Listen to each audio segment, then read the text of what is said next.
भजन करने से कुछ दुर्लभ नहीं है। कल की अवतार अभी देख सकते हो, भगवान के सब अवतार शाश्वत और चिदानंदमय है, और चिदानंद के लिए ये भूत भविष्य वर्तमान काल का वो भाव नहीं रहता। अभी श्री कृष्ण लीला देख सकते हो, अभी कल के अवतार लीला देख सकते हो, अभी परशुराम लीला देख सकते हो, अभी राम लीला देख सकते हो, जो चाहो अभी देख सकते हो। लेकिन योग्यता आपके अंदर वो दृष्टि होनी चाहिए। इसलिए खूब नाम जप करो, भजन करो, संतों का संग करो, जो चाहोगे वो देख लोगे, जो चाहोगे वो प्राप्त कर लोगे। मनुष्य जीवन मिला ही इसी के लिए है, अपनी चाह पूर्ति के लिए। लेकिन गंदी चाहों की पूर्ति में मनुष्य जन्म नष्ट कर देना बड़ी भूल होगी।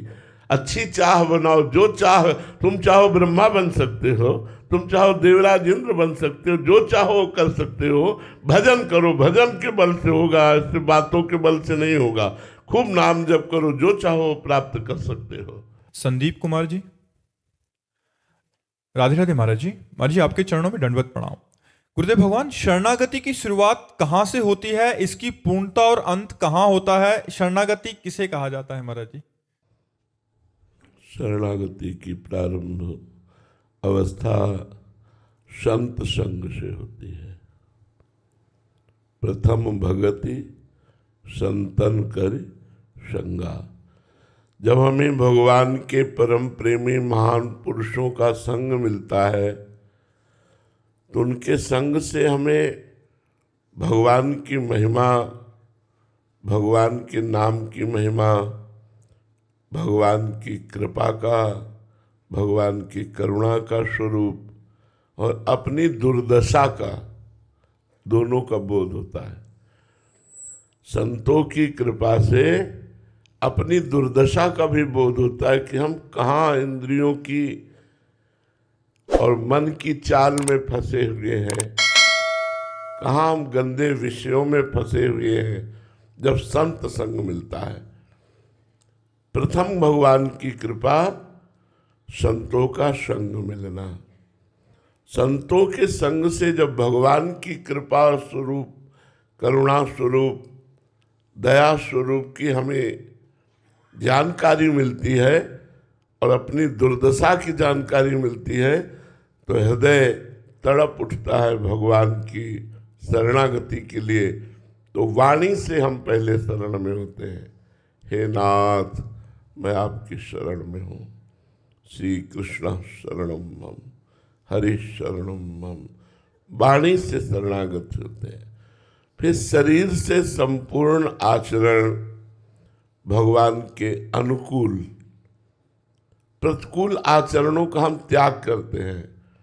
हमारा खान पान भगवद अनुकूल, हमारा बोलना, देखना, सुनना, भोगना सब भगवान के अनुकूल। तस्मात् शास्त्रम प्रमाणम ते कार्या कार्यो व्यवस्थितौ।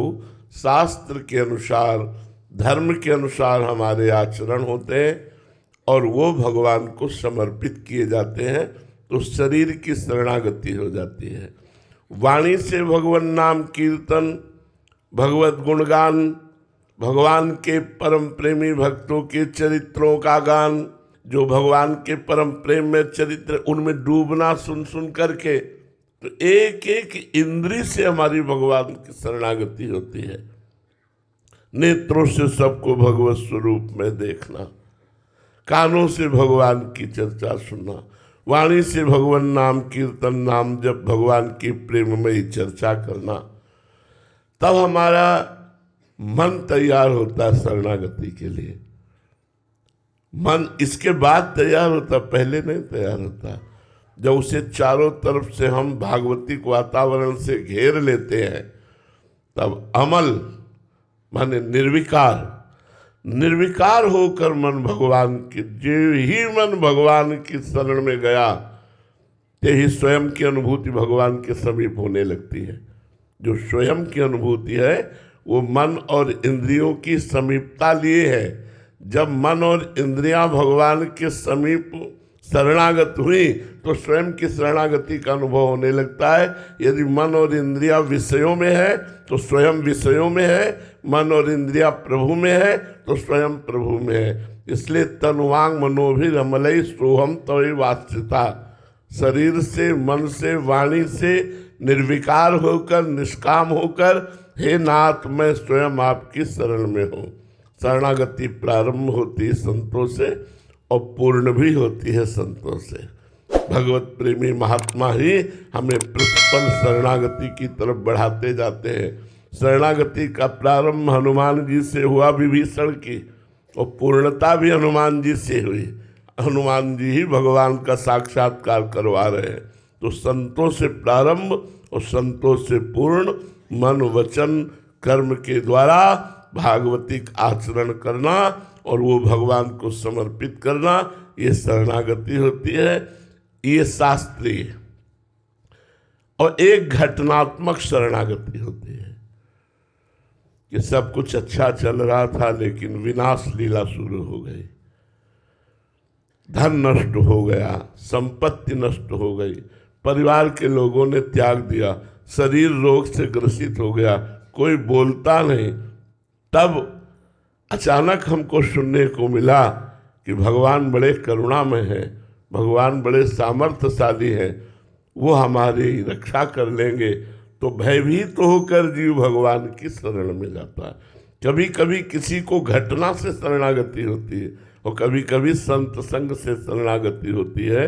तो भगवान जिस पर कृपा करते हैं, युधिष्ठिर जी से कहा, बड़ा कड़वा शब्द है, मैं उसका सर्वनाश कर देता हूं। बड़ा कड़वा शब्द है।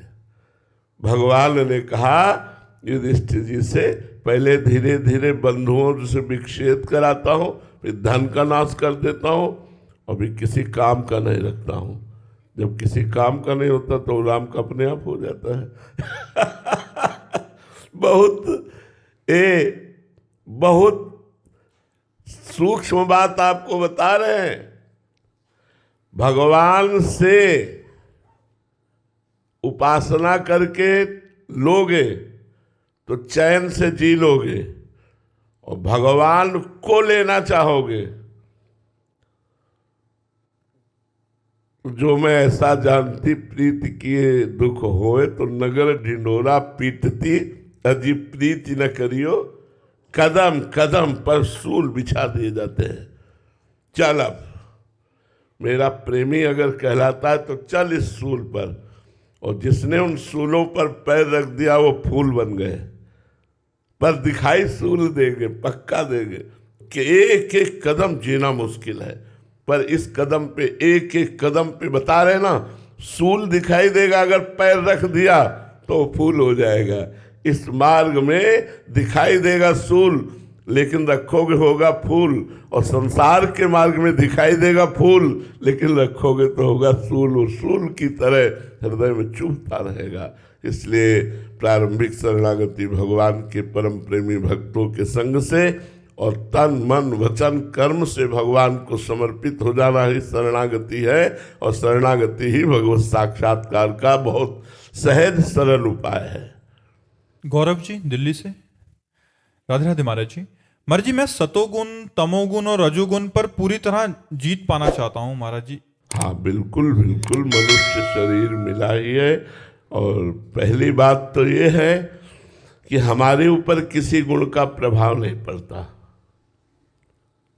अगर तीनों गुणों पर विजय प्राप्त करना चाहते हो तो पहली बात समझो कि हमारे ऊपर किसी गुणों का प्रभाव नहीं पड़ता, क्योंकि हम गुणातीत हैं। जो हमारा स्वरूप है, ममैवांशो भगवान कह रहे हैं, ये जो भगवान का अंश है, ये चेतन अमल, अमल माने कोई भी विकार इसको कभी ना था, ना है, ना रहेगा। वर्तमान में निर्विकार है, ना गुणों का प्रभाव है, ना काम क्रोध का प्रभाव है। जो मेरा स्वरूप है वो त्रिगुणातीत है। तीनों गुणों का प्रभाव अब भी नहीं पड़ रहा है। अब विचार करना है तो फिर गुणों का प्रभाव किस पर पड़ रहा है? अंतःकरण पर। अंतःकरण पर गुणों का प्रभाव पड़ता है, और हम अंतःकरण में ममत्व कर बैठे हैं। अंतःकरण को हम अपना स्वरूप मान बैठते हैं। तो अंतःकरण में जो स्फुरित होता है उसे हम अपने में मान लेते हैं भ्रम के कारण। जैसे हमारे अंतःकरण में मन ने स्फुरित किया मुझे ये देखना है, ज्ञानेंद्रिय से मिलकर के नेत्रेंद्रिय से उसने निश्चय किया मुझे देखना है, बुद्धि ने दस्तखत कर दिया, अब हम अपने आप राजी हो गए कि आज हमें ये देखना है। यद्यपि वो मेरी मांग नहीं थी, वो मांग मन की नेत्रेंद्रिय के साथ बुद्धि के सहयोग के द्वारा निश्चित की गई थी। हम उसे काट सकते थे क्योंकि हम उसके दृष्टा है, ना कि हम अंतःकरण है, पर हम उसमें लिप्त हो जाने के कारण आप चले गए और 3 घंटा समय प्रपंच में बर्बाद कर दिए। वो रजोगुण छा गया। ऐसे ही हमारे हृदय में जब तमोगुण रजोगुण की वृत्तियां आती हैं तो हमें पहचानना होता है। हम में नहीं आती है, हमारे अंतःकरण में आती है। हम उसको स्वीकार इसलिए कर लेते हैं कि अंतःकरण में हमारा तदात्म है, ममत्व है। यदि हम इस कोटि के दृष्टा बने कि तमोगुण आया हमारा भजन न छूटे, हमें पता चल गया तमोगुण आ रहा है, हमें गुस्सा आ रहा है, निद्रा आ रही, प्रमाद आ रहा है, आलस्य आ रहा है, लेकिन इनके वशीभूत अंतःकरण को ना होने दें, भगवान नाम प्रभाव से परमार्थ में ही लगाए रहे, तो तमोगुण निष्फल हो गया। रजोगुण आया, भोग इच्छा, धन इच्छा, मान प्रतिष्ठा, नाना प्रकार की राग द्वेष की इच्छाएं जागृत हुई। हमें पता है रजोगुण आया है, लेकिन हम भजन के परमार्थ के प्रभाव से उसका कोई भी प्रभाव नहीं पड़ने दिया, उसको निष्फल कर दिया, रजोगुण निष्फल हो गया।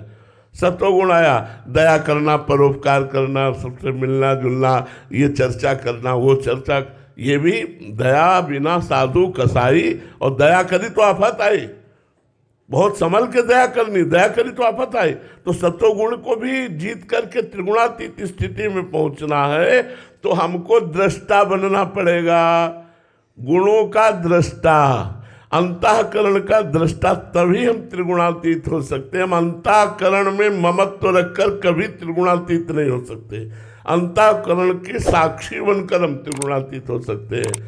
विवेक चूड़ामणि नाम के भगवान शंकराचार्य जी ने ग्रंथ की रचना की, बहुत छोटी सी पुस्तिका है, आप खरीद लीजिए। और एक है प्रश्नोत्तरी आद्य गुरु भगवान शंकराचार्य जी की, ये 2 खरीद लीजिए, काफ़ी समाधान इससे आपको प्राप्त हो जाएगा। तो विवेक चूड़ामणि में लिखा है कि तमोगुण के क्या लक्षण, रजोगुण के क्या लक्षण, सतोगुण के क्या लक्षण, त्रिगुणातीत के क्या लक्षण, तुम्हारा स्वरूप क्या, अन्नमय, प्राणमय, मनोमय, आनंदमय, विज्ञान में कोश क्या, तुम्हारा स्वरूप क्या, सब उसका विवरण। तो जब हम ये स्वाध्याय करते तो हमें काफ़ी चीज़ें मिलती है। तो विवेक चूड़ामणि इतनी मोटी सी है और प्रश्नोत्तरी बहुत छोटी सी है, बड़े काम के प्रश्न है। तो ये 2 ग्रंथ आप स्वाध्याय कीजिए।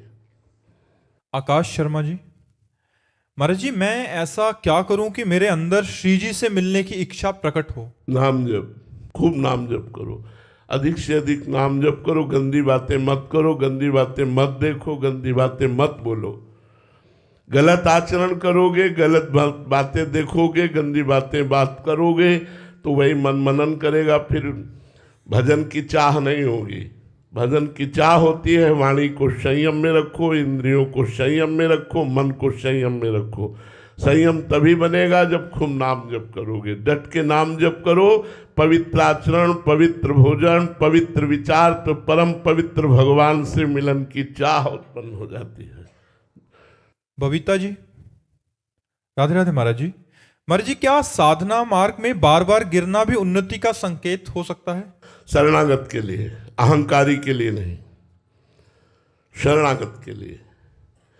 हम लोग भगवान के मार्ग में चलते हैं, कोई निर्विकार थोड़ी हो गए। जैसे कोई भोग वासना, कोई ऐसी बात है जो छुपी हुई है, भगवान जानते हैं, तो अब उसको, उस दुर्वासना को निकालने के लिए भगवान क्या ऑपरेशन करते हैं ये भगवान ही जाने, लेकिन उस दुर्वासना को निकालना ही होगा। जो दुर्वासना अंदर बैठी है, चाहे वो किसी भोग संबंधी हो या किसी पद प्रतिष्ठा संबंधी हो, भगवान उस दुर्वासना को निकालने का ऑपरेशन करते हैं। उसी ऑपरेशन को गिरना कहते हैं। पर वो गिरेगा नहीं, वो स्वस्थ होगा, वो जे ही गिरेगा ते ही छलांग मारेगा, अपने लक्ष्य में पहुंचेगा, वहां बैठा नहीं रहेगा, वहां पड़ा नहीं रहेगा। लेकिन अभिमानी, साधना अभिमानी जब गिरेगा तो भ्रष्ट हो जाएगा।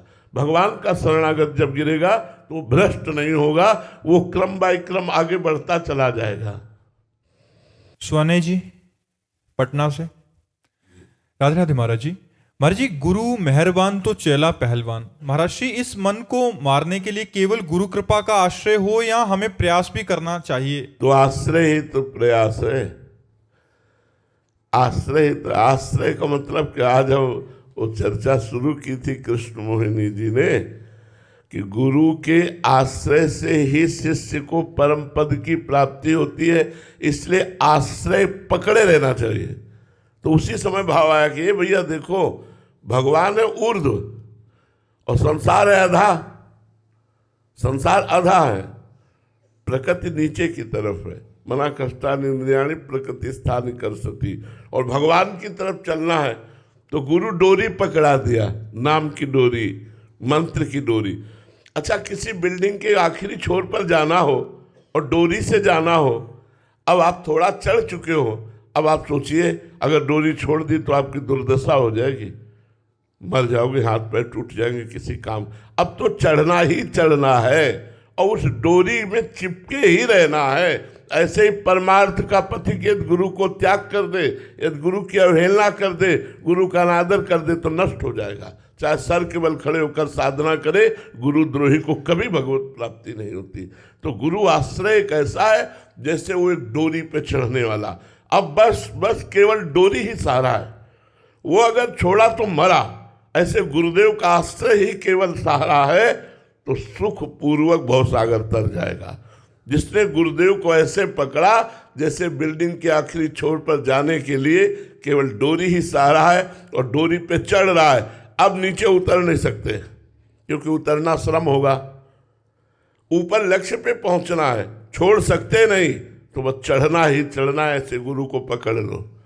गुरु देते हैं डोरी, नाम की डोरी, सूरत की डोरी, मंत्र की डोरी। रात दिन नाम मंत्र जपना गुरु का आश्रय है। गुरु का आश्रय का मतलब क्या है? अब आप कहते हो हमारा प्रयास नहीं, हम तो गुरु के भरोसे बैठने वाला आलसी और कायर होता है।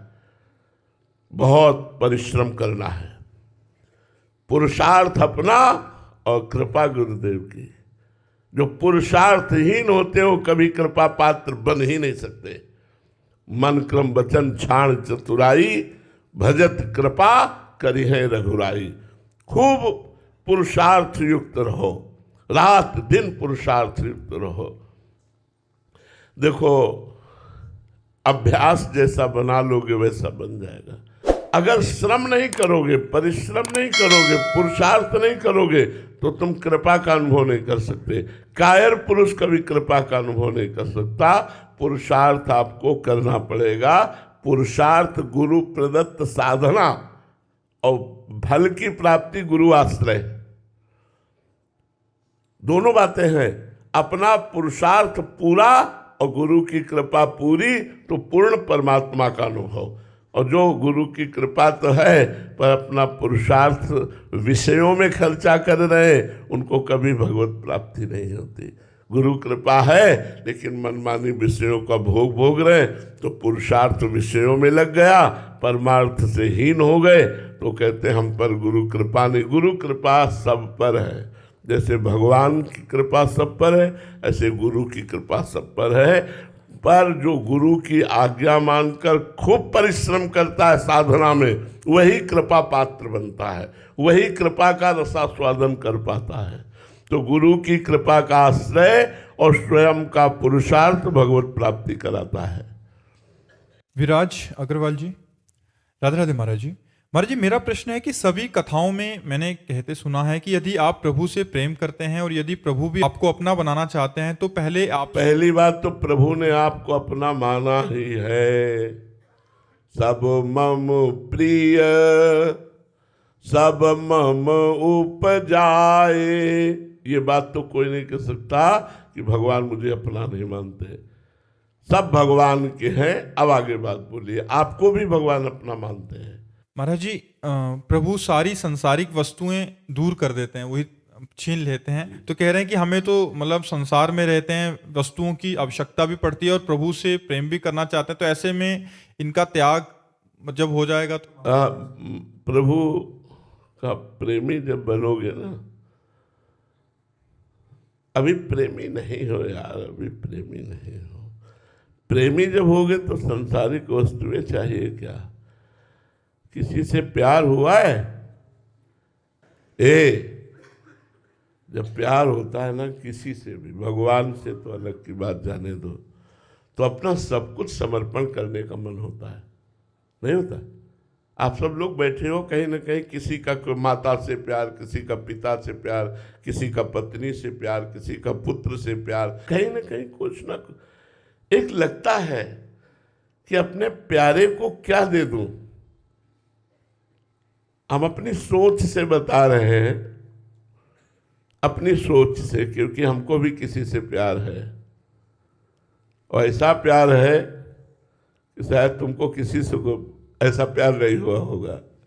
ऐसा प्यार है, ऐसा लगता है क्या दे दूं, क्या पवा दूं, क्या करूं जिससे प्यारे को सुख मिले, मेरा प्यारा प्रसन्न हो जाए। क्या करूं, क्या करूं, कौन सी ऐसी वस्तु, कौन सा ऐसा नाचूं, गाऊं, रोऊं, चिल्लाऊं, क्या करूं? अपने प्यारे की मुस्कुराहट देखना चाहता हूं। प्यारे की मुस्कुराहट देखने के लिए सब कुछ न्यौछावर हो जाता है, फिर अपना कुछ बकाया नहीं रह जाता है। जिससे हम प्यार करते हैं उसका अधिकार मेरा और मेरी सब वस्तुओं पर हो जाता है। तो ये जो चाहता है कि कुछ मैं विषय चाहता हूं, देखो भगवान केवल आंतरिक बात जो कह रहे हो वो नहीं समझ पा रहे हो। भगवान कहीं राग नहीं रहने देते। सर्वनाश का मतलब राग नहीं रहने देते। जैसे देखो हजारों बच्चे बच्चियां भगवान के मार्ग में सब चल रहे हैं, तो आप ये समझो उनका राग ही नष्ट हुआ है। वो संसार में जो सुख प्राप्त नहीं कर सकते, जो त्रिभुवन में सुख प्राप्त नहीं कर सकते, वो अभी प्राप्त है, जिसका नाम है शांति और आनंद। भगवान के लिए कदम बढ़ाया, सब कुछ छोड़ दिया। केवल अभी प्यार नहीं हुआ भगवान से। प्यार जिस दिन प्यार हो गया उस दिन शरीर का राग भी छूट जाएगा, उस दिन जन्म मृत्यु का भय भी नष्ट हो जाएगा। अंदर से कदम कदम पर परमानंद की बाढ़ आ रही, हर समय जोश होश सब बिल्कुल चैतन्य रहता है, आनंद रहता है। मृत्यु की जब याद आती है तो आनंद आता है, कब हमारा शरीर छूटेगा, मैं अपनी प्रियाजू के पास जाऊंगा। हर समय एक उत्साह बना रहता है। मरने से ऐसा लगता होगा कि डर लगता है, यहाँ उत्साह बना है, कब शरीर छूटेगा मैं अपने प्रभु से मिलूं, कब शरीर छूटेगा मैं अपने प्रभु से मिलूं। जिन प्रभु की याद में पूरा जीवन, जिन प्रभु के चरणों में पूरा जीवन उनके गले लगूंगा, वो मुझे स्वीकार करेंगे। इन भावनाओं में जो सुख, जो आनंद, जो शांति, भगवान सर्वनाश करते। मंगल भवन किसी को दुख देंगे, मंगल भवन किसी का छीन लेंगे। वो तो उदार दाता है, इनसे बड़ा तो कोई दानी है नहीं। वो देते हैं, वो छीनते नहीं हैं। छीनते हैं विकार, छीनते हैं राग, छीनते हैं आसक्ति, छीनते हैं ममता, वो देते हैं परमानंद। आज तक किसी एक का बताओ भगवान के द्वारा अमंगल हुआ हो तो बताओ, किसी एक भक्त का बताओ कि भगवान ने अमंगल किया है। हृदय की बात कहते हैं, उनके जैसा कृपाल, उनके जैसा मंगल करने वाला कोई त्रिभुवन में नहीं है।